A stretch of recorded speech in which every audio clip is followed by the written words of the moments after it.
What's going on YouTube? It's your boy Dermy Wormy, and I'm coming at you with a new video. And in this video, it's another different style of video. If you saw my E3 video from earlier, that was more of a, hey, let's talk about something from my past and things I care about. This video is similar, but also very different in a unique sense. And growing up, and for those of you who don't know and haven't realized it yet or are new to the channel, I'm big into Japanese culture, Japanese anime. If you can't tell from what's behind me, you know, I got Yu-Gi-Oh cards, I got my Rengoku Dabi, you know, Unicorn Gundam. I got all sorts of cool stuff. Tokyo Ghoul. God, camera's always mirrored. I always lift up the wrong one. There's Usopp, and I can never remember this dude from Demon Slayer, but he's actually one of my favorite characters from Demon Slayer. You guys will see that here soon in the coming seasons, but that's spoiler warning. Okay. I love Japanese culture and Japanese to just anything, especially their pop culture. And one of the things that first got me into Japanese pop culture, and I didn't know it was Japanese until much later in life, and not much later, until I was about middle school and stuff, is when I was just told about the realities of what Power Rangers was. Power Rangers is actually a series based on Super Sentai, and I know Netflix, I don't know if it's been distributed yet or is out or whatever, if they've had trailers. I'm not watching their new original Power Rangers series because it is all original. Now you might be sitting there thinking, oh my god, that's great, it's an original series. Hold up. Almost every Power Rangers series has been adapted from the Japanese prior called Super Sentai, or from a term I just learned in this article, a tokusatsu, which, and doing some research, it just means a Japanese hero show with practical effects. Now, why is that important? That's what its roots are. Don't deviate from its roots. This is what it comes to. This is what it's always been. Who doesn't like watching giant fighting robots battling monsters? Come on, that sounds fun. And in the early days of Power Rangers, it was always all practical. You might have had some CGI here and there, but for the most part, it was always practical. And as time went on, they took away some of the practical effects and started making it more CGI, and it kind of lost its charm, as you will. I think the last full Power Ranger series I saw, like from start to end, maybe RPM? I saw parts of Samurai and whatever came after. No, I did see Megaforce and its thing, and it was not good, but that's a story for another time. But I saw this start coming out today. Power Rangers executive producer Simon Benetti believes that to reach a large mainstream audience, the franchise has to move away from its tokusatsu roots. Now, what is he saying? To put it into layman's terms, he's saying that he believes in modern day America, in order for Power Rangers to become what it once was, to revitalize what was Power Rangers, we need to quit trying to appease the fan base, because it's mainly just adults, and we need to start focusing in on the kids market. So No. What you need, one of the biggest problems with modern Power Rangers in America and in Japan, like some of the Super Sentai, it's still iffy here or there, but for the most part, it is a whole lot better in Japan than here in America. Why is that? Well, here in America, it's so cheesy. I like a good level of cheese. I like all that, over the top action, a little off topic, but I mean, for crying out loud, I love James Bond Die Another Day solely because of the cheese factor. Okay, I like cheesy stuff. I like cringy stuff. I like this stuff that is just, it's a little out there, it's a little wacky, it's a little fun. But when it comes to what we've been having in Power Rangers for the past several years, it's awful acting. Like, Power Rangers acting before was never going to be Oscar-winning acting. This isn't like top of the shelf acting. But I mean, now it is. Oh my God, yeah. Oh, blah, blah. Just monotone, deadpan delivery of all their lines, and it's not good. And then even their fighting, the show just stinks. Okay, so you get our first instance from Simon Bennett, whatever, dumbass. Call me radical, but I suspect that those adult Power Ranger fans who are also diehard Super Sentai fans may be vociferous when Power Rangers deviates from its traditional source material, but are also a minuscule percentage of the viewership of the show, which is made for children. Okay, you lying dog-faced pony soldier, because words I want to say are unending and will definitely get my channel destroyed. Yes, more than likely the uber fans of Power Rangers are more adults. That doesn't mean deviating from the source material is gonna help you with the kids. The kids aren't really... Kids want to be entertained and stuff, but the thing that keeps bringing them back is, staying more true to the source material. The source material is always your key, always your guide, always the thing to stick by. Okay, and just because something says it's made for kids, doesn't mean adults can't enjoy it either. I go all the way to possibly one of my favorite series of all time, Teen Titans. Why? Because as a kid, it was fun. It was enjoyable. It was a kid's show. But as an adult, I'm seeing like, hey, there's more to all this than just kids stuff. There's actually deep, compelling stories here. And then I go to my second favorite show growing up in the States was actually Justice League and Justice League Unlimited. Again, made for kids. Looking at it now, there's deep storytelling, and so many other shows do this. Anime does this all the time.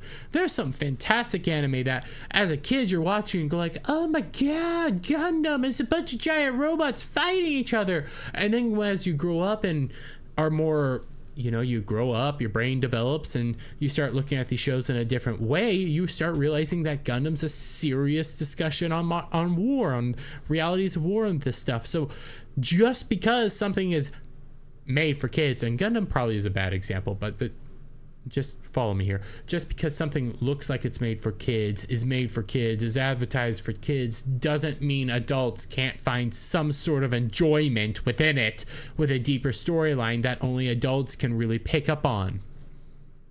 Okay? But he starts getting called out. Made for children doesn't mean you can't have a mature approach, to be honest. Disney era, especially RPM, and the proof of that, I think we can't blame anyone because they want to license. They love to be better at their eyes. Wait, what? They want the license. They love to be better, probably in their eyes. It's a small typo, but personally, if I turned my head to Sentai and Kamen Rider past like current, it's because they are more what I search. The mature approach I think a license like that should have to share is vision and message to kids, but that's my opinion. Honestly, he's not wrong.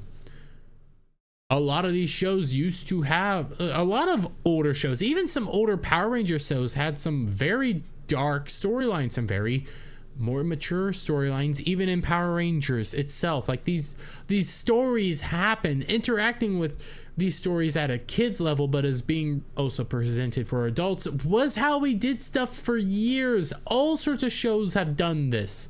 That's why they're still remembered on. That's why people look back at them and go like, wow, that's amazing. Wow, that's great. Wow, I didn't realize that at the time. And also RPM. RPM, probably a bad example, but it was a more grittier, darker storyline that was still pretty fun and was still made for kids. Moving on, Super Sentai and Kamen Rider are fantastically imaginative and brilliantly successful. I cannot read. I love them and also adore Studio Ghibli films. However, some aspects of these properties are very specifically Japanese in their sensibilities and will therefore be of niche appeal in the US. Wrong. Now, why is he wrong? Why is he wrong? The problem when it comes to Power Rangers is it's right now stained, it's tainted. It will probably never be what it once was. Studio Ghibli is beloved within the US. There are several anime series that are beloved in the US. And also when you look at modern comics, modern just about anything, modern animation, anime is always at the top. Like it has captured America. It is becoming more than just niche. So that is a faulty argument that can just be explained away from Dragon Ball Superheroes. Dragon Ball Superhero, Demon Slayer Mugen Train, which came out around COVID time and still did very well here in the States. These things are beloved and more people are getting into it. Case in point as well, freaking One Piece Netflix live adaptation, I'm not a huge fan of, but guess what? All sorts of other people are loving it. People that don't like anime, never watched it before, and guess what they're doing? They're wanting to go and watch the original anime. So to say it's niche appeal is very, very wrong. Studio Ghibli is also like the Disney of Japan, and so many people love a Studio Ghibli show. God. To attract a sizable mainstream audience in the US, a process of cultural translation is required to Americanize the show. This is what Power Rangers had been doing for 30 years. So he's not entirely wrong here, but he's also not right. What they were doing was, hey, these are just this is a different culture. This is our culture. We'll Americanize it, but keep the core themes of every story, keep the core themes of what made this show good intact. Anime translates itself to America. People translate anime to American English. Why can't I speak? To English all the time. They localize it. They change a few words here or there. But when you go so far as to change words and start getting called out, that's when the problems come in. The whole idea is to make these words seem as close to the original dialogue as humanly possible. Okay, there's some words that aren't gonna translate very well. There are some phrases that don't look nice. So that's what you do. So saying that, well, we just need basically McDonald's Power Rangers is stupid. Mighty Morphin Power Rangers hit the zeitgeist in the early 1990s as it was new, and there was nothing else like it in the West TV land. Maintaining the scale of its success after the newness wore off was always going to be a challenge. So part of that is also what happened with Samba TV. Samba TV, for lack of a better term, dicking around, causing major panic within the actual Power Rangers era, stuff dying off, stuff not working, things happening. They wanted to make Power Rangers in Space the final series, never do anymore, but it was still very popular. But Samba just killed off the brand and the IP. Disney came in and bought it, and they didn't know what to do with it. No, Samba didn't kill it off. Samba did it for as long as they could, but then didn't know what to do with it, so Disney picks it up, and Disney killed it off because guess what? They didn't know how to run this. So Disney's the killer. The Americanization of Power Rangers is what killed Power Rangers. Funnily enough.